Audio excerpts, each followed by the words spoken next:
Olá, estamos iniciando então a nossa primeira edição do programa Bate-Papo Empreendedor Unisc. Programa esse que tem o intuito de trazer personalidades que têm um vínculo com empreendedorismo, intraempreendedorismo e o espírito empreendedor. Então nós queremos criar uma dinâmica bem atrativa, bem descolada, para que a gente possa bater um papo e conhecer um pouco dessas personalidades que estarão aqui conversando com nós, gerando um conteúdo adequado, satisfatório aí para nossos alunos, para a própria comunidade.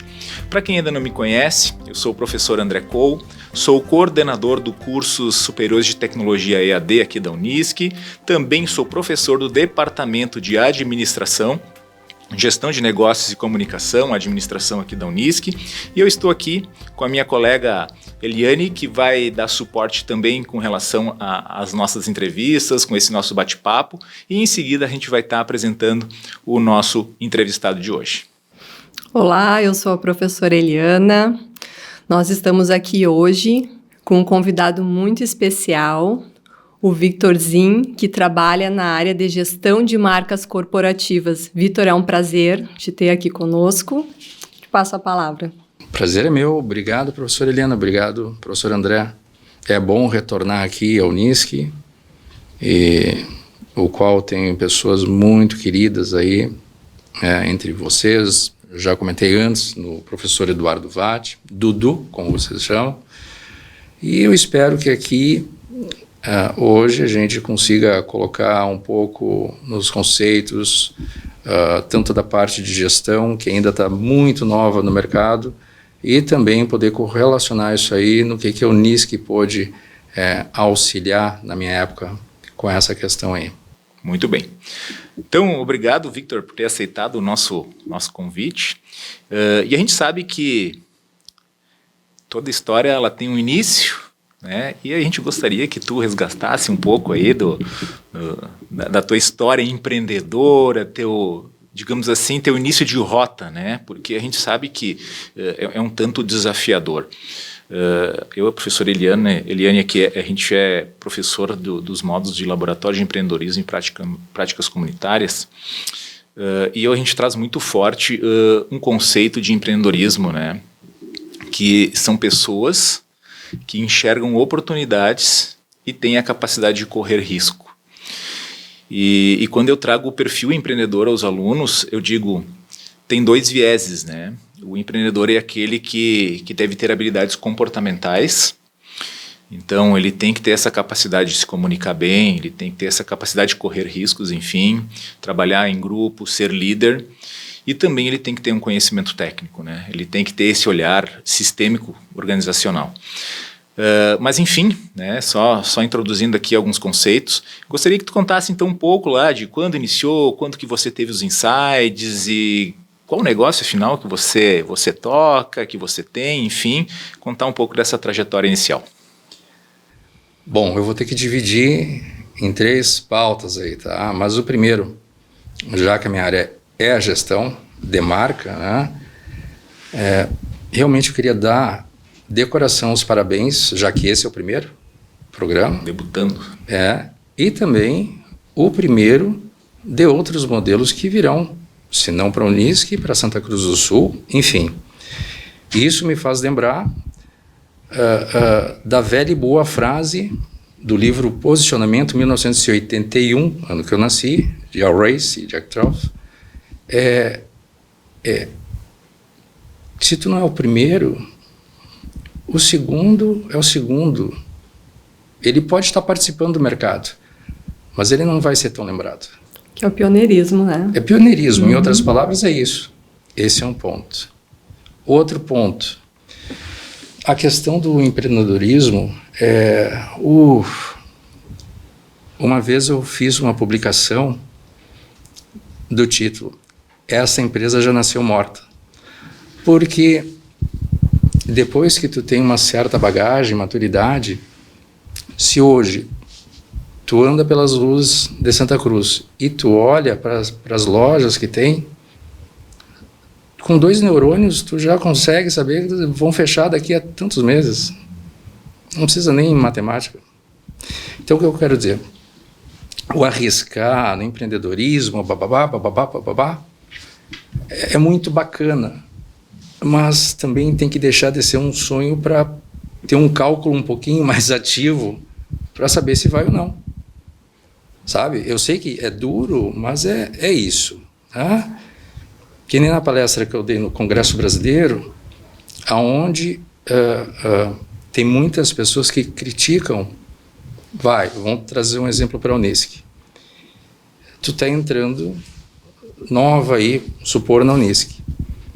E tu vai reclamar de um senhor professor, André Kohl, que é muito conservador. Pode até ter o teu ponto de razão, mas o que eu explico é que também tem um lado do professor André, que isso aqui é numa explicação, num exemplo, né, não é real. Ele pode ter esse conservadorismo, na verdade pode ser medo que chegue uma Eliana na vida e estrague tudo que ele fez. Então, se existe a famosa empatia, isso é o momento certo para te ter colocado na posição dele e poder refletir. Esse é um ponto. Então, o empreendedorismo, já que esse é o papo empreendedor, quem estiver escutando aí, sonhar é bom, mas faça uma matemática coerente. Com os pés no chão. Uma questão importante...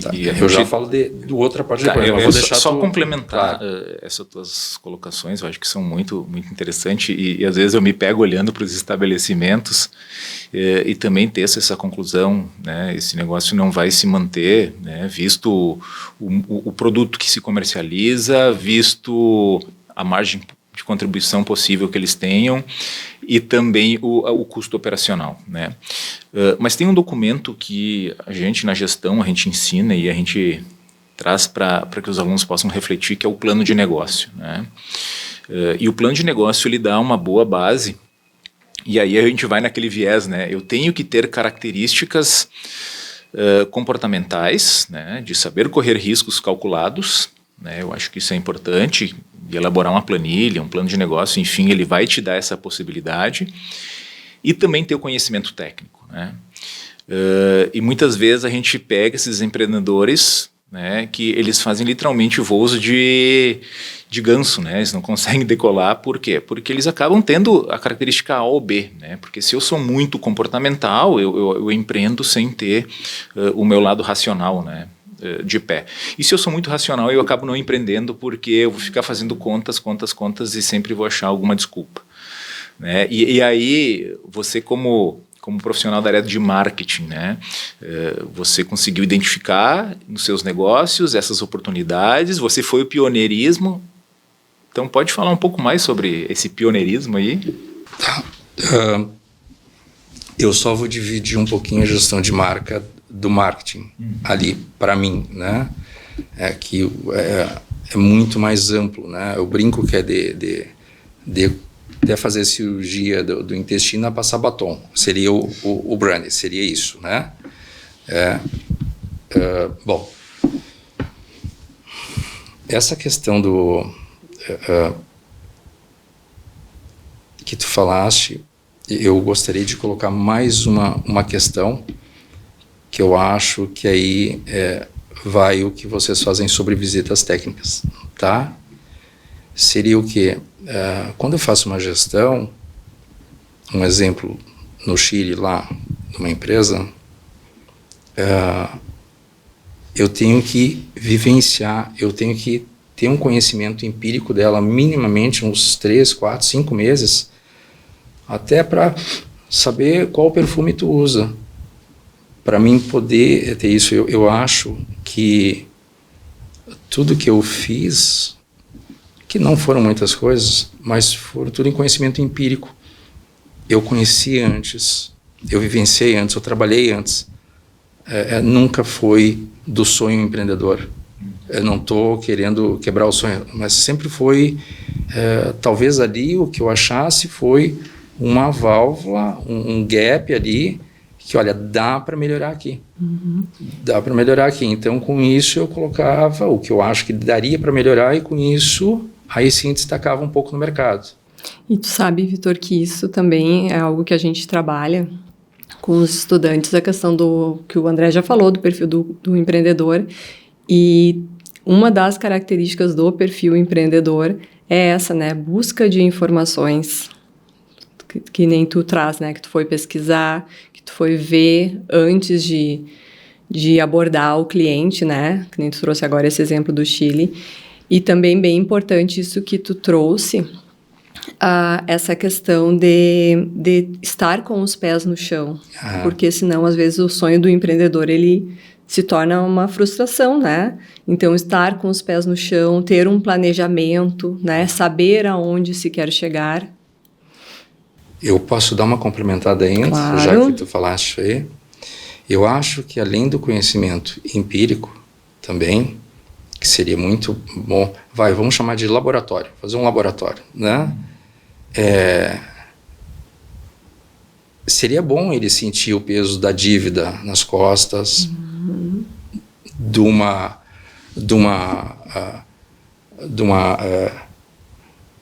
um desgaste com o cliente.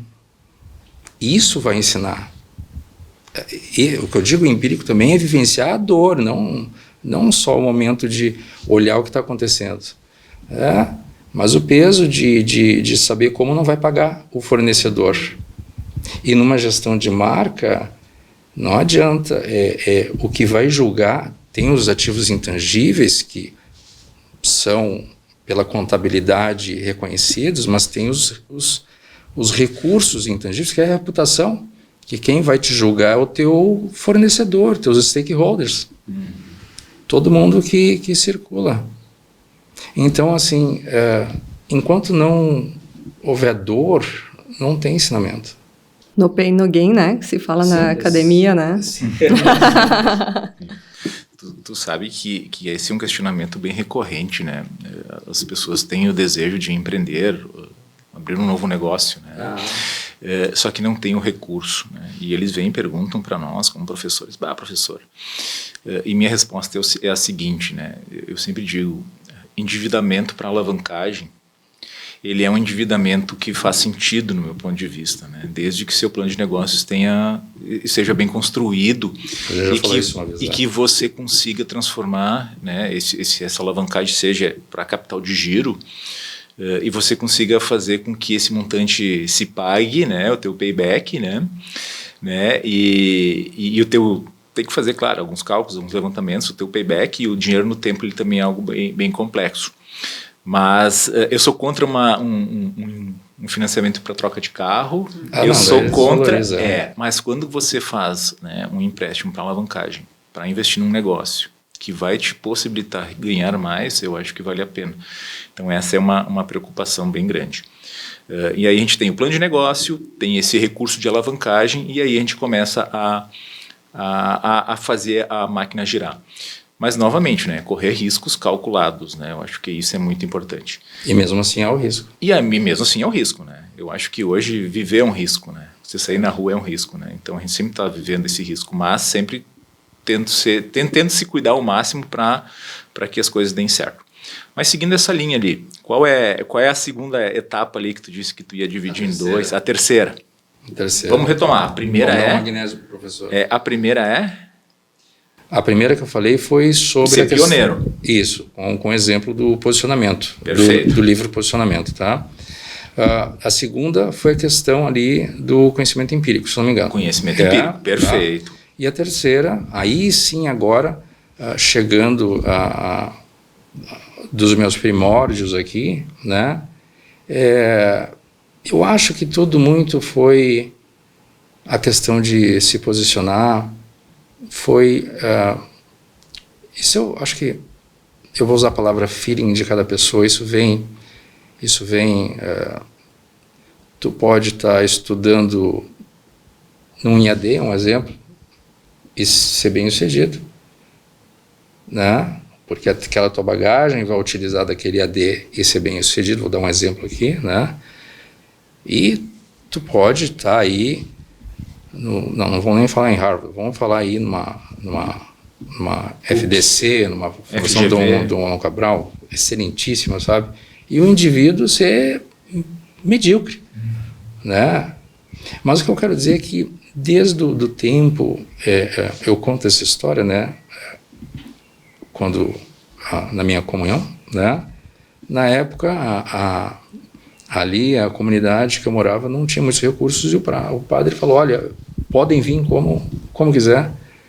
E as pessoas têm medo até hoje de sair do quadrado, sair do paradigma, perdão. Eu fui o único que fui de cinza, mas ele liberou, né? E assim foi sempre um pontinho de destaque, né? Mas não de destaque como se fosse um galinho, vamos dizer, sempre uma oportunidade, e às vezes acontecia. Eu queria complementar, eu tenho uma história muito interessante. Assim como professor, né, eu tenho clientes de consultoria, e um cliente meu de consultoria na área da saúde. A gente contratou uma agência, então, na ocasião, para fazer 2 campanhas, né? Uma campanha foi no Dia da Mulher, e outra campanha foi de doação de sangue. E aí esse CEO me chamou assim, de canto, ele me chamava de professor. Professor, se essa agência me sugerir entregar rosas e bombons no Dia da Mulher, eu vou pular. Porque é o mesmo do mesmo. E o segundo, se eles vier com a frase clichê, doe sangue, doe vida, eu vou pular 2 vezes. E não sei quem é, mas concordo. E aí foi muito engraçado, porque o segundo slide da agência, né? Porque nós vamos colocar uma pessoa na entrada, na porta da empresa, a gente vai estar entregando uma flor, né, para todas as mulheres. E o 4º slide, ou 5º, era doe sangue, doe vida. Daí ele disse, não, pessoal, a gente precisa ser mais ousado, né, e a gente precisa pensar fora da caixa. E são frases que são clichê.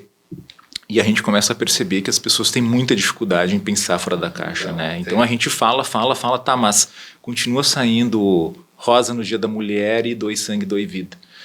Então como é que, mais do que a gente provoca, e será que as pessoas têm medo de mudar, têm medo de arriscar, têm medo de pensar fora da caixa, ou elas têm preguiça?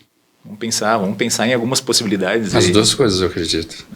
O medo do julgamento, né? O medo do julgamento acho que é o mais forte. Medo do julgamento. O medo do julgamento. E tu traz, né, Vitor, aí desde criança, né? Tu sempre quis pensar fora da caixa, ser diferente, né? Indo na primeira comunhão de cinza, ao invés de branco. Sim. E tu tem uma trajetória bem grande, né? Na área de posicionamento, de marca. E eu fiquei curiosa, tive uma curiosidade agora. Como que tu posicionou quando tu fundou a Academia Taurus? Como tu posicionou ela aqui em Santa Cruz do Sul? Porque, não sei se ainda continua, mas eu lembro que foi uma academia muito popularizada, muito conhecida na cidade, né? O que acontece? Quando isso aconteceu depois que eu saí do quartel, depois que eu já tinha participado em alguns campeonatos, né? Então, ali, na época, para Santa Cruz, eu já era conhecido nessa parte, né? Nessa parte. E na academia que eu trabalhava, o relacionamento era muito interessante, que eu tinha com os alunos, né? E só aqui colocando, eu ali como administrador contratado, né? Não, professores tinham tinha 2, uma era a Cris, que até eu vi treinando aqui na Blue Lawn. Então, assim, esse relacionamento era muito agradável. Por quê? Porque tinha um público muito fiel, pagador, que eram as pessoas ali dos seus 50, 60 anos. Então, eu gostava de fazer uma roda de chimarrão com eles, com ela, tinha a turma das gurias também. Então, isso cativava, que às vezes a academia tu vai também para desestressar. Para a gurizada, mesmo, o que acontece? E aí vai um negócio de talvez empreendedor ou não, enfim, encaixem como puderem. Mas outubro, agora, exemplo, é um mês de Oktoberfest aqui. As academias sempre vai ser assim, né? É um período muito baixo. Então, de novo, eu fui a primeira pessoa que criou o bloco fitness da Oktoberfest, aonde eu pedi para um design fazer o Fritz e a Frida musculoso. Posso fazer? Olha que eu estou achando muito interessante. Então, o que acontece? Nisso ocorreu vendas de camiseta, o bloco da academia. Então, e vendo o meu trabalho, teve 2 investidores na época que queriam investir, que eu abrisse uma, né? E aí a gente abriu a Taurus e inevitável, uma boa fatia foi junto, né? Então esse market share não perdi, né? Sim. Né? E 2 coisas bem interessantes, né, professor André, que tu trouxe, Vitor. Questão de relacionamento, como o relacionamento é importante para a gestão de marcas, para te manter um negócio, né? Tu se relacionar, tu ter contato com os clientes. E também, olha, um outro aspecto do empreendedor. Aproveita oportunidades para divulgar a sua marca. Tu aproveitou a Oktoberfest, que é um lugar que ninguém... Que ia ser um momento ruim para uma academia. Que ninguém pensa em ser fitness no Oktoberfest, né? E daí tu trouxe isso de... Pensou fora da caixa, ajudei a alavancar a marca do Oktober com as caricaturas do Fritz da Frida. E todo mundo ganhou, né? Uma relação ganha-ganha. Esse é o legítimo, né? Ganha-ganha. Me lembrei dos 7 hábitos do livro. Pode questionar. Ai, adorei. E aí você, então, resolve abrir a Academia Taurus, né? Quase que me forçaram a abrir. E qual foi o formato da academia? Ele tinha um nicho específico? Ele era aberto ao público geral? Não, né? Era o mesmo perfil e com os mesmos cuidados. E até mais com o público mais velho, né? Até mais, porque tinha um espaço maior, então dava para fazer uma área de confraternização maior, né? Entendi. E que você que é do branding, da marca, por que Taurus? Eu acho que eu tentei associar a um nome forte, talvez isso. O nome Taurus, quando eu vi o nome a primeira vez, eu imaginei o animal touro, né? Ou a arma. Tem uma arma Taurus? Taurus. Não conheço. Eu já imaginei um animal grande, forte, né? E tu, há um tempo atrás também, fazia... qual é a tua... Halterofilizo. Como? Sim, participava de halterofilizo. Isso. Que também é uma marca... já traz uma marca pessoal para a academia, né? A questão do estereótipo, né? Mas, professora Eliana, tu sabe que isso tudo é um acúmulo de marca, de mini posicionamentos. Um pouco aqui na competição, um pouco aqui no relacionamento, um pouco aqui na Oktober. Então, isso tudo... eu estou querendo pegar esse gancho de vocês, porque às vezes eu escuto, eu sou posicionado aqui. É que tem vários posicionamentos, vários. A gestão é para te fortalecer ou aparar todas essas, simples assim. E agora é uma pergunta de curioso mesmo, né? Para quem é sedentário e preguiçoso... Eu tenho medo dessas perguntas. E quem é sedentário e preguiçoso, que nem eu, né? A gente vai na academia na primeira semana com toda a vontade, na segunda já cai, lá no final do mês a gente vai na força do ódio. E isso é muito normal, né? Dentro porque a gente acaba indo, daqui um pouco desiste, aí daqui um pouco volta e tal. E como é que tu lida com esse público, assim? Vamos lá, continua, faz um bem pra ti. Eu lidava na época, né? Tu lidava, pois é, na época. Como é que tu estimula essa galera aí a se manter e querendo... Né? Bom, primeiro que esse podcast é de propriedade da Unisc. E eu te indico que aqui há várias psicólogas que podem auxiliar nisso, né? Tem a academia, ela sempre tem o lado bom, professor André, o lado de fora. Não, tô brincando. Boa, gostei dessa. Mas é difícil para todos, é uma briga diária, até para mim, até para os competidores fenomenais. Não tem a hora que tu quer. Não adianta, o nosso corpo ele quer descanso. Ele sempre vai ser assim, não existe. Perfeito. E aí chega um momento que você vende academia, sai desse segmento e dá uma guinada na vida. Conta um pouco dessa história aí, vamos lá. Eu até brinco que eu acho que foi a das academias da época minha, eu fui o único que consegui realizar uma captação financeira, porque eu franqueabrizei ela, eu aluguei ela. Então, se tivesse 1.000 alunos, um aluno, não interessa, entende? Né?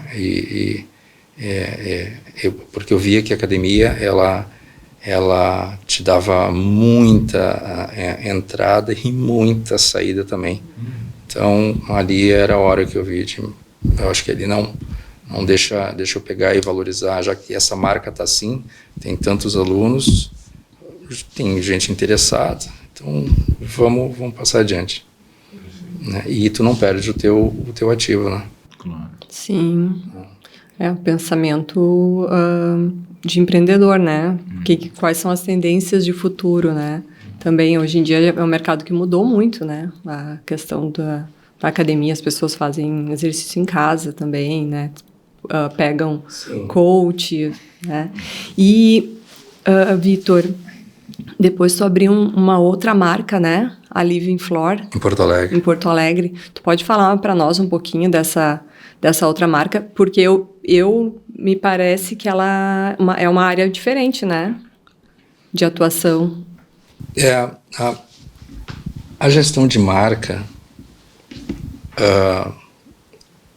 ela tem vários lados, desde a parte um pouquinho mais dura, um pouquinho mais visceral, que é ali financeira, burocrática, compliance, ISO, lá, e até as partes mais de perfumaria, vamos dizer assim, né? E a arquitetura, ela acompanha muito bem a gestão de marca.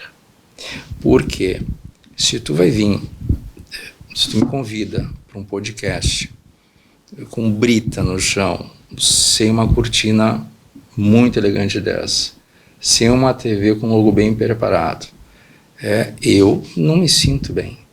Então, a arquitetura, ela faz parte da marca também, porque é onde o teu cliente, assim que ele vir te visitar, vai sentir bem ou não, né? Essa parte, assim como tu vai visitar um site, tem uns que dói na alma só de olhar. Então, assim, a arquitetura, essa parte eu vi que tinha, de novo, um gap ali, uma fenda ali que o pessoal não estava utilizando. Relacionamento é uma delas, de novo.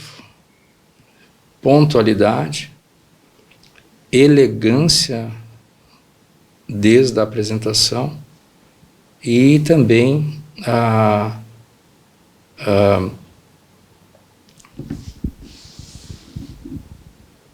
entrega mais valiosa do que ela foi cobrada. Entendesse? Uhum. Que é o que chamam de regra de ouro, né? Tá. Então, isso aí. E aí, em 2017, veio o seu Hoffmann, da Berger Seil, da Alemanha, chamou para uma reunião no Hotel de Ville, convidou do lado do aeroporto, convidou para conhecer a Berger. E, uau! Olha, falam em empresa alemã, de primeiro mundo, mas realmente é uma coisa desabundante, linda. E eu acho que está aí o outro ponto que ele me convidou, a gente olhou, mas a intenção dele era colocar a marca dele no Brasil, né?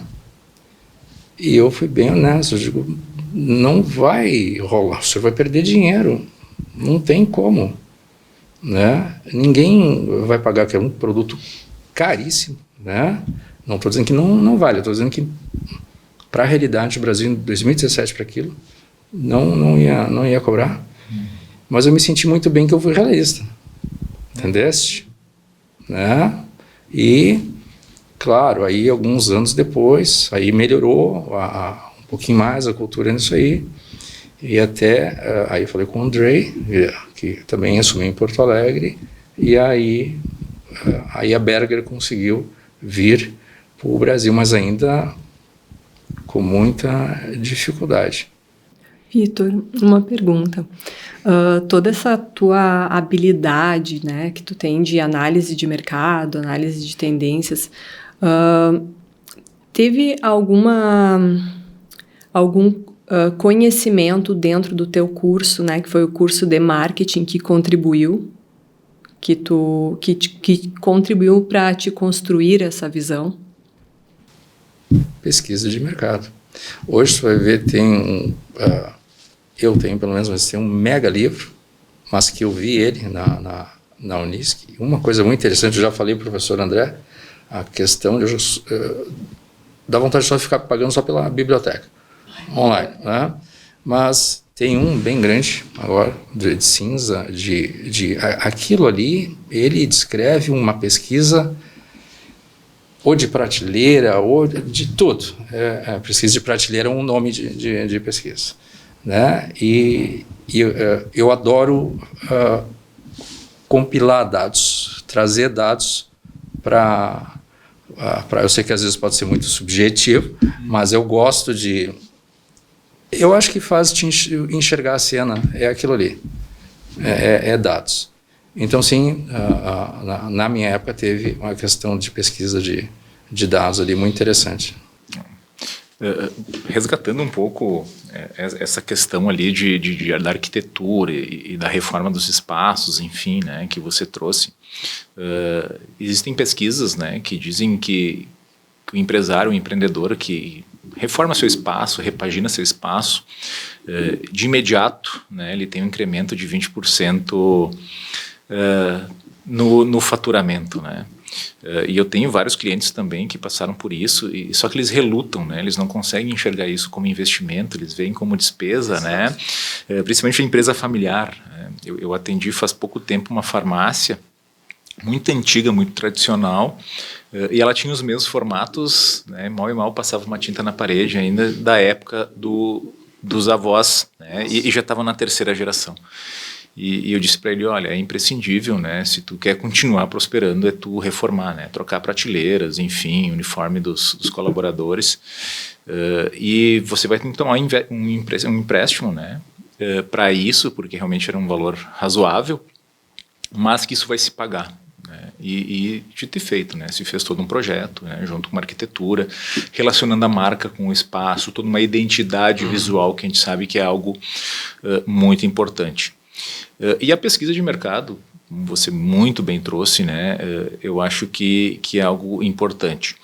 Mas aí a gente tem um consumidor, né, no mercado, né, uma pessoa que é a tomadora de decisões, que compra, e hoje a gente traz muito o conceito do neoconsumidor, né, que é o novo consumidor, que ele é um cara muito mais informado do que o consumidor de 20 anos atrás, de 15 anos atrás, que para fazer uma tomada de preço ele tinha que bater de porta em porta e pegar o cartãozinho com preço no verso do cartão de visita. Hoje ele entra na internet, ele escreve as características do produto, aparece os dados técnicos, o valor médio, enfim, e se o vendedor não estiver preparado, ele vai saber muito menos do que a pessoa que está comprando.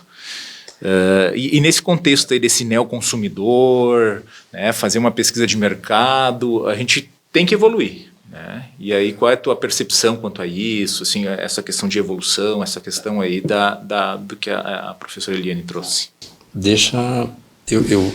Eu gostei dessa parte, não quero esquecer, eu vou tocar nela, tá? Agora, em setembro agora, nessa palestra que eu dei no Congresso, obviamente que eu fiquei lá e fui analisando o Congresso. Né? Até porque a associação que cuida do Congresso, ela detém 5 marcas e logicamente ela me pediu para fazer uma avaliação. E aí que eu te digo o porquê de nichar. No caso, eu não estou no agronegócio, eu estou no mundo das sementes, sabe? Como é que se ordenha uma vaca? Sei lá, mas enfim, né? Eu fui passando nos stands e fui analisando. E, obviamente, como eu faço pesquisa de mercado e analiso isso tudo e todos do setor, me deu dó. Tinha alguns...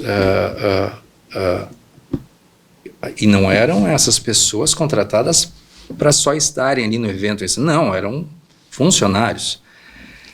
E uma explicação muito pobre, para não dizer medíocre. Eu, que na área da empresa conseguia ter mais clareza do produto dele do que ele próprio. No caso, eles, porque foram umas 3. Tá? Então, assim, esse negócio do conhecimento é isso aí. E agora, saindo de lá e voltando para Santa Cruz, tem estabelecimentos que tu chega, com certeza, todo mundo não é obrigado a estar no seu melhor dia, mas é impactante quando vê aquele atendimento ruim, sabe?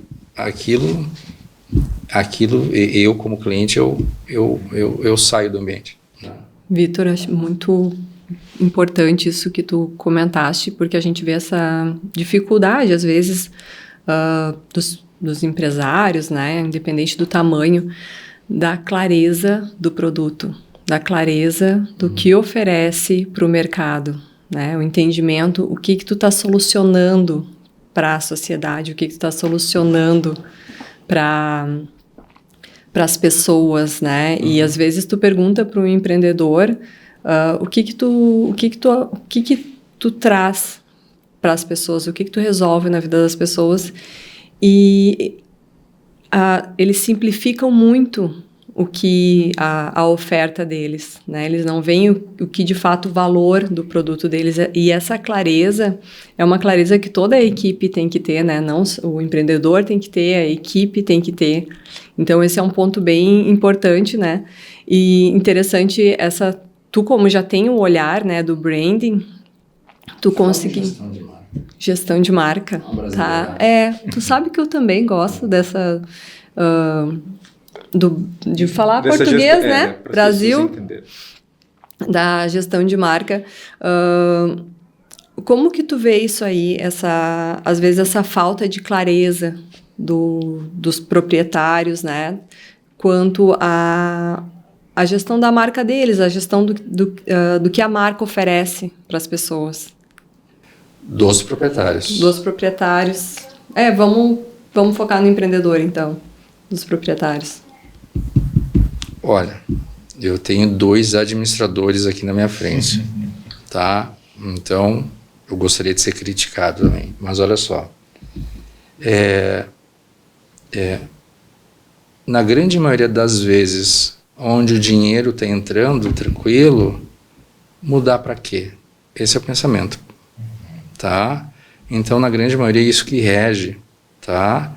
E isso que rege, diferente do conservadorismo que eu dei o exemplo antes, tá?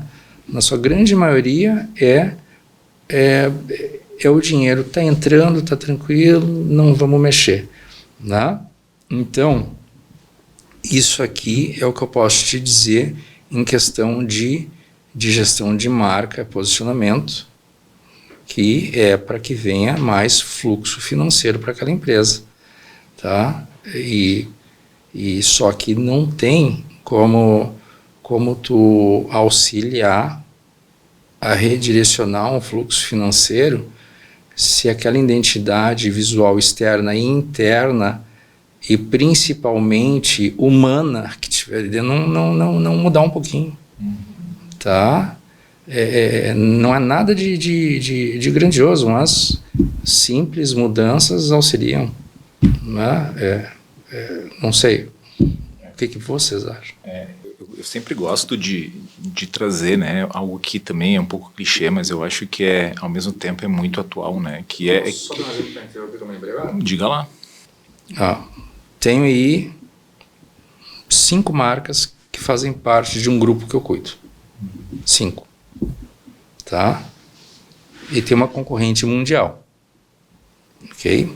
Que ela tem 2 unidades.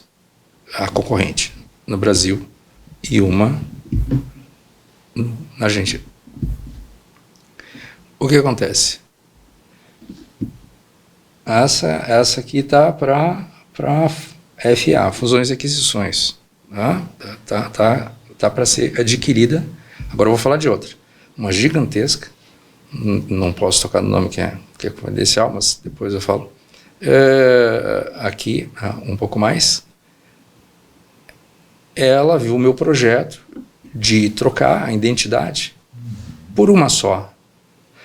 Essa aqui, automaticamente, se tivesse feito uma identidade única, olha só, como vários posicionamentos, tá? Só em âmbito de identidade visual, na América do Sul ela já teria mais posicionada do que a concorrência mundial, falando aqui em América do Sul, né? E essa aqui perguntou, mas por que não mudar? Eu digo, não sei, mas o que projetar eu não posso, né? Desculpe te interromper, mas só para complementar ainda o que ela falou. Importante esse teu olhar e também para nós é bastante positivo, porque a gente começa a entender essa lógica da gestão de marcas, né? Mas eu sempre gosto de analisar muito os 4 P's, né? Os velhos 4 P's, isso, né? que todo mundo ainda acha que foi o Kotler que fez e não foi. É preço, né? Que a gente tem que pensar nessa questão da precificação, a questão da praça, né? Praça, ponto, enfim, que é a localização, a conveniência, a questão do produto e aí serviço. Barra serviço, né? Quando a gente pensa em produto barra serviço, ele tem as suas características e o serviço ele é mais cruel ainda porque ele, além de tudo, é atemporal. E a questão da promoção, que é a questão da comunicação. E no centro disso tudo tem a questão do segmento, né? Qual o público eu quero atingir? E a gente sabe que se comunicar com o público A é diferente de se comunicar com o público B. E quanto mais segmentado, né, mais especialista eu serei e maior referência eu serei.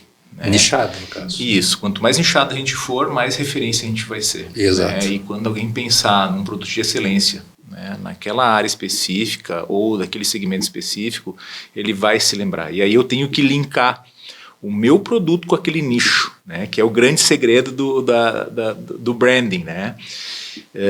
Só que é muito difícil às vezes, porque a maioria dos empresários eles não sabem um conceito básico de marketing, né? E aí você faz um trabalho de branding, marca, e isso é um troço de médio e longo prazo. Né? Que eu acho que é algo que é bem importante a gente também trazer. A grande maioria dos executivos, aí eu estou falando em alto escalão, CEO, né, os C-levels ali, o CEO, etc e tal, CMO, eles não trabalham contra a marca, por quê? Na sua grande maioria, perdão, vou voltar mais abaixo ainda, diretores, tá? Na sua grande maioria, eles preferem aplicar, e aí eu acho que o público vai entender um pouquinho mais a diferença de gestão de marca, de branding para marketing.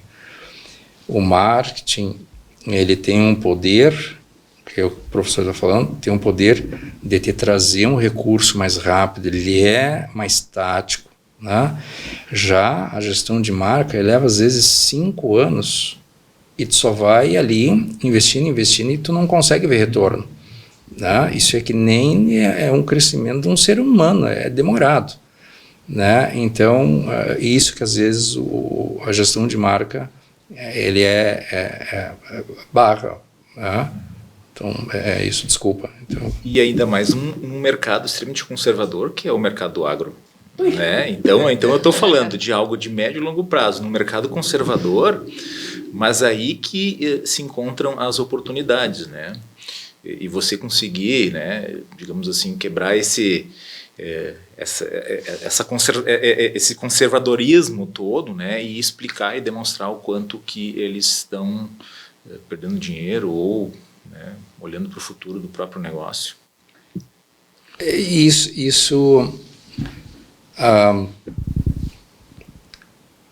Sim, mas existem vários níveis dentro do mundo. Vou tocar o sementeiro que eu conheço, tá? Níveis de empresas e, logicamente, financeiras. Diversos níveis, sabe? E a dificuldade está em empresas ali de 100 milhões acima, ali, essas pequenas empresas ali tá muito difícil. Já as grandes, como aqui eu posso tocar porque não é meu cliente, a Boa Safra ali, bilhões, uma baita empresa, então eles necessitam do recurso do marketing ou da gestão de marca, né? Então, quanto maior a empresa, mais fácil. Aliás, ela vê a necessidade. Realmente, isso é que nem sangue, ela necessita disso. Tá? Necessita disso. Porque lá em cima, a briga, o mundo sementeiro é o mais voraz o mercado do mundo, de todas as empresas. É o mais...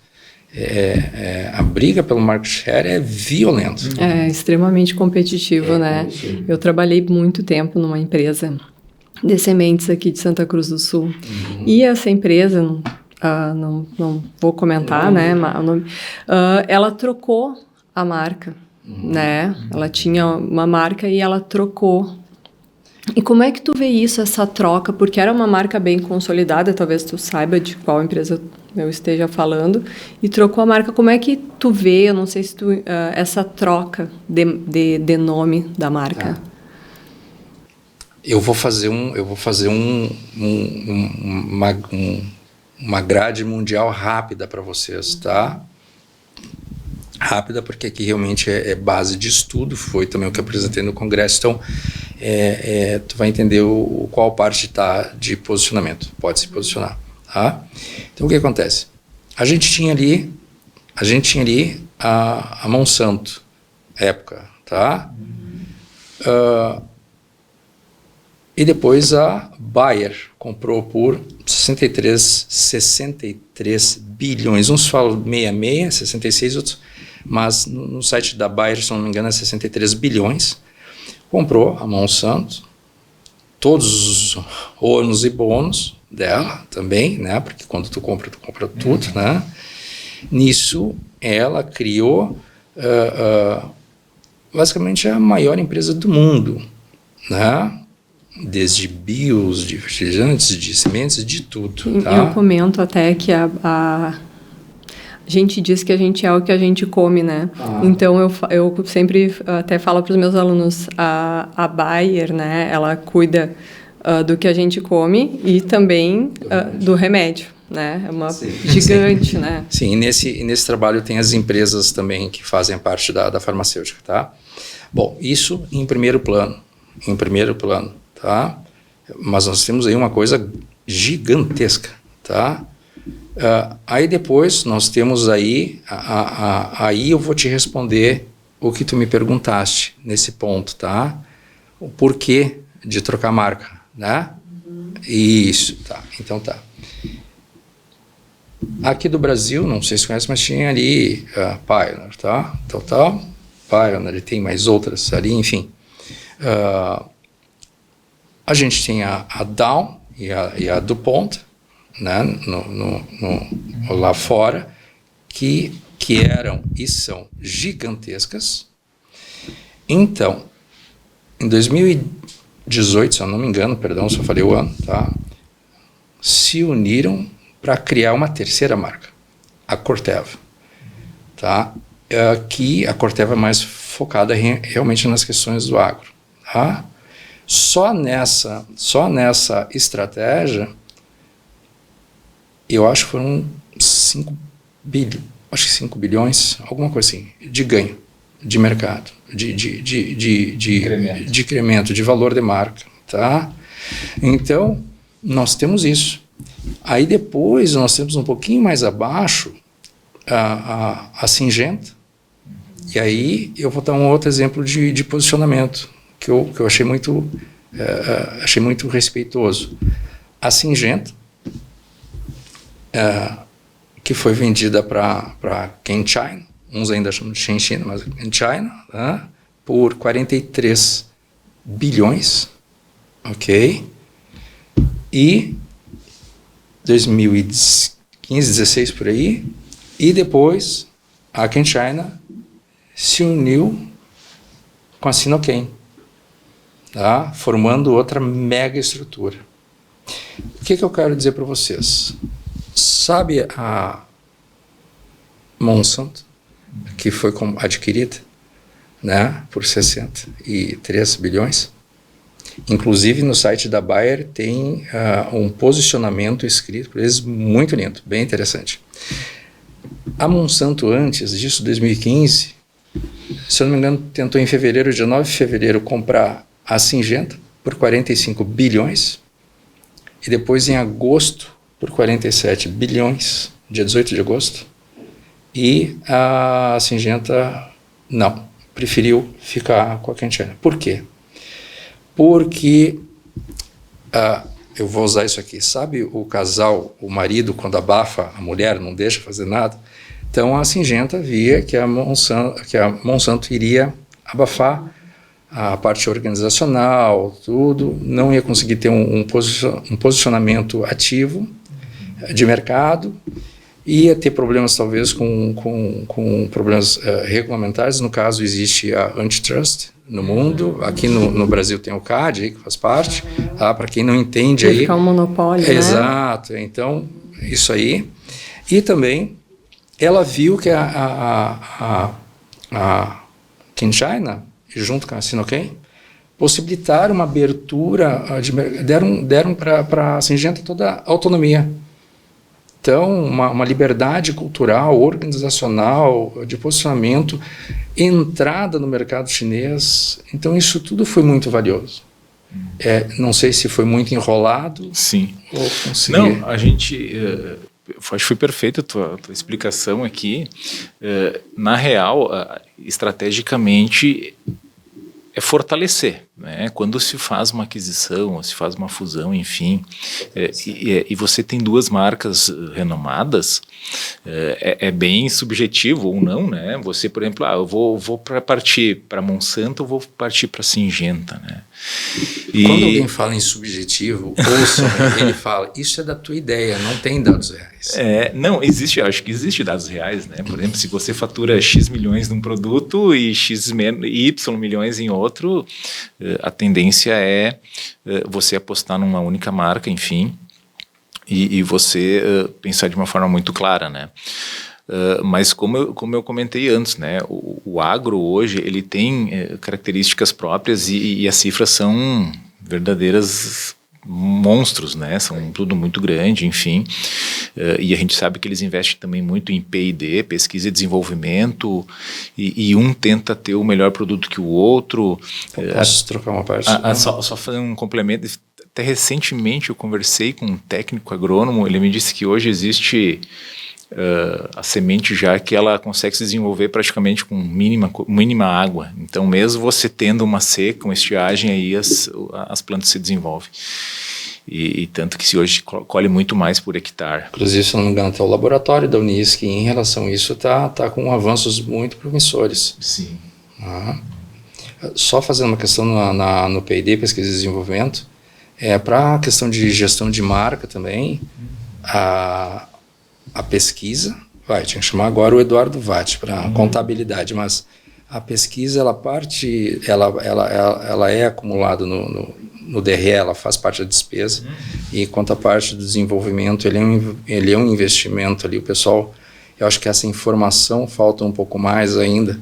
É que quem vê de fora só encontra a pesquisa e desenvolvimento com pesquisa e desenvolvimento.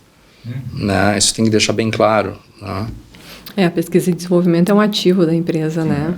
Porque ao passo que tu começa a fazer uma pesquisa, tu adquire muito conhecimento ali, né? Conhecimento para desenvolver um produto específico, mas também para desenvolver outros produtos, né? Porque tem um conhecimento acumulado. Por isso que a gente diz que o empreendedor que é inovador, o pioneiro, ele sempre vai ser inovador. Sim. Porque diferente do empreendedor que copia uma ideia. Por quê? Porque ele tem conhecimento acumulado. Então, como ele tem esse conhecimento acumulado, ele tem maior habilidade para estar desenvolvendo coisas novas, né? A inovação, eu sempre falo para os alunos, é uma prática, né? Um exercício de ter uma mente inovadora, de estar sempre buscando pensar fora da caixa, buscando novas alternativas, né? Nossa conversa aqui tá fantástica, né? Tá fluindo bem, mas a gente tem que aos poucos nos encaminhando aí para a reta final, né? Porque senão nós vamos entrar a noite adentro. Então, mais para a gente fazer aí se encaminhando para esse fechamento, quando a gente fala de business, fala de negócio, empresas, imprescindivelmente a gente tem que falar de pessoas, né? Pessoas que de fato fazem acontecer, né? E aí falar de pessoas, a gente de alguma forma tem que falar sobre liderança, subordinação, criatividade, como a professora Eliane trouxe. Qual é o teu entendimento hoje com relação aos líderes, com relação aos colaboradores, aos funcionários dentro das companhias? Se tu fosse dar assim algumas dicas também para os empreendedores quanto a isso, o que você teria para nos contar sobre? Isso é que nem uma digital. Cada empresa tem o seu modelo, sabe? Não tenho como eu dizer aqui, mas é que eu vou ter que usar o velho clichê, tá? Atrás de todo CNPJ tem o CPF. E seu CPF tem seus humores. Então, essa eu acho que é uma pergunta que eu vou ficar te devendo. É difícil. Tu sabe que na minha casa, eu sou sempre voto vencido, porque eu tenho minha esposa e tenho minha filha. Somos dois, então. E lá em casa, eles gostam muito de olhar Animal Planet. E aí eles colocam no programa de Animal Planet lá, e eu acabo sapeando, vou pro futebol, mas acaba voltando pro Animal Planet. E dia desses eu tava assistindo aquele adestrador de cães no Animal Planet, né? E elas duas estavam aficionadas ali, tinha um cachorro raivoso, né? Não vou lembrar agora o nome exatamente do cara que estava se propondo a adestrar os cães, né? E aí eu fiquei observando aquilo e eu comecei a me abismar, porque ele adestrava tudo, menos o cão. Ele adestrava o tutor, a tutora, e o cão parava de ser raivoso, ele ficava mansinho, ele fazia as porcarias no lugar certo. E eu comecei a relacionar isso ao mundo corporativo. E aí eu falei, mas isso faz todo sentido, né? Porque muitas vezes os nossos colaboradores, eles não estão dispostos, ou estão até um pouco transtornados, né? E isso pode estar acontecendo em virtude daqui um pouco de um CEO, de um líder, alguma coisa, ele está não tendo a conduta certa. Concordo. Então, quando o pessoal diz, líder, tá? Liderança, vamos praticar liderança, né? E aí a primeira coisa que eu trago é exemplo, né? E aí a gente tem que ter esse mindset, né, de líder. E as pessoas têm um pouco de dificuldade, às vezes, né, de se reprogramar, de saber que do outro lado tem um ser humano, que tem um CPF, que tem uma família, tem uma estrutura. E falta um pouco, né? Falta um pouco disso hoje. As pessoas estão cada vez mais intolerantes, enfim. Né? E aí a gente tem esse contexto organizacional. Aí eu não sei se a professora Eliana concorda, né, com esse meu olhar aí do Animal Planet, né? Eu fiquei um pouco abismado, né, quando eu vi isso. Eu falei, mas isso aí faz sentido. E de fato acontece dentro das organizações, né? E a gente sabe que hoje é difícil também a gente manter os nossos colaboradores sempre motivados, né? Até porque a motivação é intrínseca, ela é de cada um, né? O que me motiva pode ser não ser a mesma coisa que motiva vocês e vice-versa. Então isso é algo bastante complexo, né? Sabe que tu falaste agora em colaborador, isso eu falei no congresso porque eu me lembrei, eu não sei, mas já faz uns 5 anos que eu escutei, não é meu, eu escutei, e nem li, foi no YouTube. Funcionário funciona, colaborador colabora. Eu achei aquilo perfeito. Infelizmente eu não me lembro quem foi. Eu posso só dar um exemplo para talvez auxiliar quem possa escutar, já que é empreendedor, né? Natureza. Olha só, não é à toa que a gente está no Rio Grande do Sul. Hoje não precisa responder. Sim. Mas além de coordenador, de professor, tu tens outra atividade? Várias? Várias. Tá. Não, pode falar uma delas? Claro. Né? Então, eu me julgo ser... Eu sou empreendedor, né? Eu sou empreendedor nato, né? E muito pela minha formação de personalidade. E eu sempre digo, né? Da onde surgiu isso, né? O professor André, ele não fala, ele desfila. Como é bonito. Fala, continua. Né? E da onde surgiu isso, né? E minha mãe, né? Por incrível que pareça, a gente cresceu embaixo de um balcão no Correio de Santa Cruz e minha mãe vendendo carnê do Silvio Santos. Sério?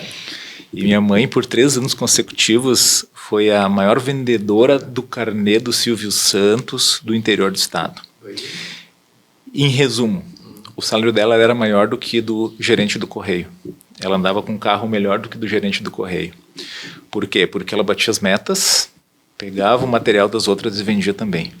E muito porque ela se comunicava bem. Ela falava alemão e vinha muita gente que tinha dificuldade em mandar uma carta. E ela ajudava o pessoal a mandar uma carta. E em contrapartida ela conversava e convencia as pessoas a comprarem um sonho, né? Porque na verdade um carnê do Silvio Santos ele nada mais é do que o sonho de você ser contemplado. E eu e meu irmão a gente nasceu, né? Então embaixo do balcãozinho vendo a mãe negociar o carnê do Silvio Santos. E a partir daí meio que despertou, né? Então a gente também sempre procurou fazer as coisas de uma forma muito racional, assim, com uma lógica empreendedora, assim, de começar devagar. Se der certo a gente estoura, se não a gente dá um passo para trás.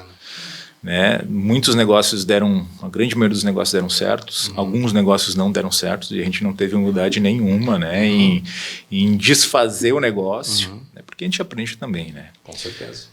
Mas num outro momento, porque isso vai um podcast até às 6 da noite aqui, tranquilamente. E de uma forma breve, então, os setores, quais setores que tu tem empreendimento? Hoje, o meu core business principal, ele é na área da construção civil, né, e na área imobiliária. Tá. Esse é depois de ser professor, né? Porque eu sou hoje professor por opção e me identifico muito com essa carreira e com certeza, né?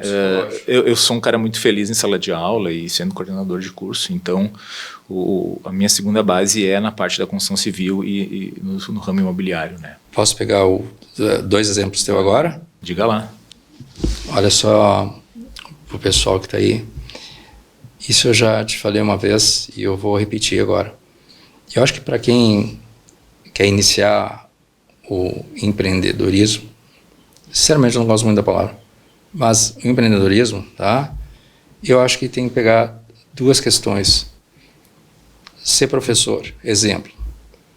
Vou dar um exemplo, não é o professor, é a função. Ele está prestando um serviço para mim, ou se ele fosse um personal trainer, está prestando serviço para mim, mas a entrega não é dele como profissional em partes.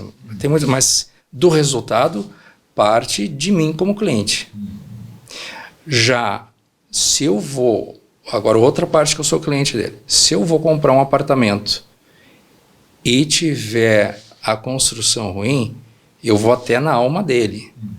Então, eu só trago essa reflexão para finalizar, tu quer ter um tipo de empreendedorismo que tu consiga auxiliar o teu cliente, mas que a entrega passa a ser dele, como gestão de marca, eu faço o projeto, mas quem vai decidir ou não é o cliente. Ou tu quer ter alguma questão que ofereça o produto, só que esse produto tem que estar minimamente excelente para ser entregue. Porque senão, quem vai sofrer é tu. Então é só uma maneira de pensar, entendeu? Eu tenho uma máxima que eu digo assim, ó, se você for honesto, né, eu acho que entra muito essa questão da honestidade, e se você quiser sempre acertar, né, entregar um produto de qualidade, um serviço de qualidade, com um preço justo, né, o próprio mercado, né, ele vai reconhecendo essas tuas características, né, e ele automaticamente vai te valorizando. Né? E aí o mercado, um indica para o outro, um fala para o outro, enfim. Agora, se você não tem um produto de qualidade, se você não tem um atendimento, um serviço de qualidade, se você em algum momento, né, quis tomar vantagem sobre outras pessoas, e isso é uma coisa que me incomoda muito, né, o mercado ele é muito dinâmico, ele se comunica muito bem, e aí você mata o seu negócio, porque o seu sobrenome é o que você faz. É o que eu toquei antes, os stakeholders, é o jogador. Exatamente. É isso aí. Então tem muito disso, né? E aí a gente tem muito mais a perder do que a ganhar. Então a gente sempre procura fazer negócio bom para todos, né? E ser muito honesto, muito transparente. E claro que eu sou um grão de areia num universo muito grande, mas, né? E também uma coisa que eu prezo muito, assim, que eu acho que hoje que é muito importante, né? É a qualidade de vida, é a saúde, né? A gente está aqui com a professora Eliane, que a gente sabe que tem também uma história muito bonita, uma história muito bacana aí que venceu uma luta, uma batalha, né? Inclusive a gente está aí em Outubro Rosa, e eu admiro muito ela sabe disso, né? Sou muito orgulhoso de ser colega dela e aprendo muito com ela, né? Mas a gente vai fazer um bate-papo empreendedor ainda nesse mês aqui. E eu acho que é bem importante falar, né? Eu tive câncer de mama e eu acho que é importante falar porque logo no início, Vitor, tu trouxe uma coisa, a dor do empreendedor. A gente sabe que dói, quem é empreendedor sabe que dói, às vezes não dá certo. E aí mas quem ainda está num sonho não sabe. Que a gente tem que correr atrás, eu também sou empreendedora. E muitas vezes essa dor, né, esse sonho de fazer dar certo, a gente acaba esquecendo da nossa saúde. Né? Comigo aconteceu isso, né? A minha doença ela não foi genética, nem foi por hormônios, foi por estilo de vida. Estilo de vida. Então, acho que é um olhar... Né? Então, é um olhar importante para os empreendedores, para as mulheres, né? Trazer isso também. No futuro, acho que a gente pode pensar nisso agora no Outubro Rosa. Sem dúvida. Ainda, né? Com certeza. Então, uma coisa que eu estou bastante assim, abismado é com essa questão das pessoas acabarem se reprimindo, a doença mental, né? E a gente percebe aí o aumento da demanda por psiquiatras, enfim, né? E aí qual graça tem, né? Você ser um CEO bem-sucedido, rico, com muito dinheiro, mas você tá sofrendo, né? E tá passando por alguma situação delicada. Então eu acho que o equilíbrio é a palavra-chave, né? A gente não precisa ter tudo de tudo, mas a gente tem um pouco de cada um e tentar procurar o equilíbrio, que eu acho que é algo chave. Né? Tu falaste uma coisa que eu só vou complementar. Eu fiz uma publicação 4 anos atrás, foi em 2020, antes da pandemia. Porque, imagina eu, Victor, tem a Victorzinho, gestão de marca. Vou olhar meu site lá. Já pensou botar CEO? Quando tem eu só, sabe? Isso é uma crítica, mas o que eu escrevi aquela vez, eu tenho uma barraca de cachorro-quente, sou CEO da barraca, pelo amor de Deus, gente. Um pouquinho mais de humildade. Olha, e na publicação está o seguinte, basicamente o que o professor André falou, se tu não está separado ou alguma coisa do gênero, tu não está assim, tu não é assim. Porque é uma demanda, é um sacrifício de saúde integral do corpo, tu te doa. Quando tu chega numa função de CEO, Jesus do céu, Mas talvez tua alma esteja lá, e olhe lá.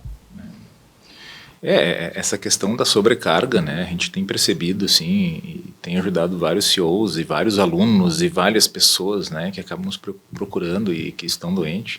Inclusive, a Unisc tem o NAC, né, Núcleo de Atendimento Acadêmico, que a gente faz todo o acolhimento dos alunos que, porventura, têm algum déficit, enfim, ou que necessitam de alguma ajuda para dar esse suporte, né? Esse também é um trabalho bem importante e institucional, que ajuda, né, por incrível que pareça, muita gente.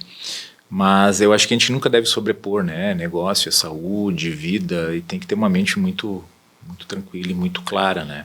Mas isso depende também da fase da vida, depende muito da formação de personalidade, do meio que você vive, enfim, né.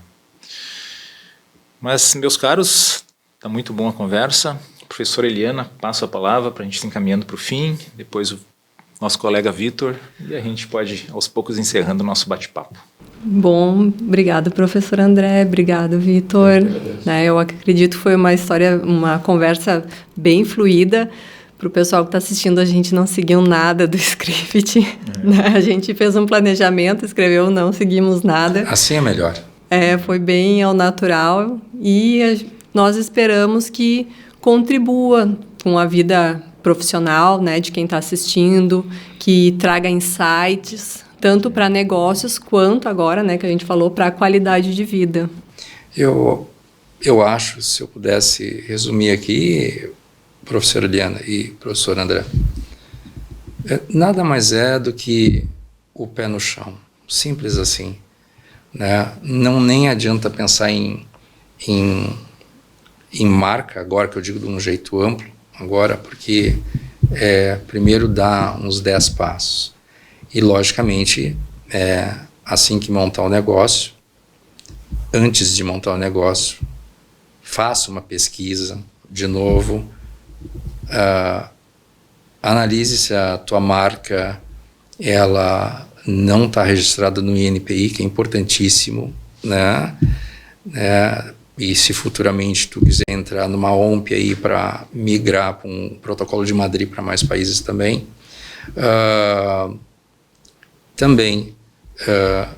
olhar se não tem nomes similares e, por favor, façam minimamente uma logomarca elegante, sabe? Tem umas marcas que dói na alma, então só isso. Primeiro, garanta o seu intangível desta parte, já junto com o planejamento de mercado, que é outra pesquisa de mercado, né? E se puder, sempre isso a gente já falou uma vez, a pesquisa imparcial. Se puder contratar alguém da China, hoje vocês me entenderam, contrate. Nada perto, nada familiar, né? Às vezes o que dói é o interessante. Porque às vezes as pesquisas elas são muito direcionadas pro bem-querer do... porque a pessoa quer ouvir, né? Não, isso não existe. São tendenciosos. Quer dizer, existe, mas não pode, não é o correto. Está ajudando o cliente a se matar. Muito bem. Parabéns, Vitor. Eu te agradeço. Pela tua trajetória, pelos teus ensinamentos aqui. Eu acho que foram muito valorosos mesmo. A gente, sem dúvida, aprendeu muito sobre... E sempre tem um pouquinho de Unisc por trás também, sobre, né? gestão de marcas, Lembrando que o Vitor é nosso aluno do curso de marketing, né? E foi, né? Graduando, né? Está me renovando. Do nosso curso de marketing. E com certeza o céu é o limite, né? Então, certo. Depois desse desafio de novo, com certeza vão surgir novos desafios, novas oportunidades, e a gente sempre tem que se permitir, né? De forma criativa, de forma inovadora, pensar de fato fora da caixa, né? Não entregar rosa e bombom no Dia das Mulheres e doe sangue, doe vida, né? Vamos fazer coisa diferente, que eu acho que isso é muito importante, né? Nos dias de hoje, a gente ser um tanto criativo, ser um tanto inovador. A gente sabe que não é fácil, mas que é muito importante. Obrigado. Em breve, então, teremos a nossa segunda edição do Bate-Papo Empreendedor, com outras personalidades sendo entrevistadas, sendo conversadas. Espero que vocês tenham gostado e deem um like aí no nosso canal aí no EAD. E se inscreve. E se inscreve.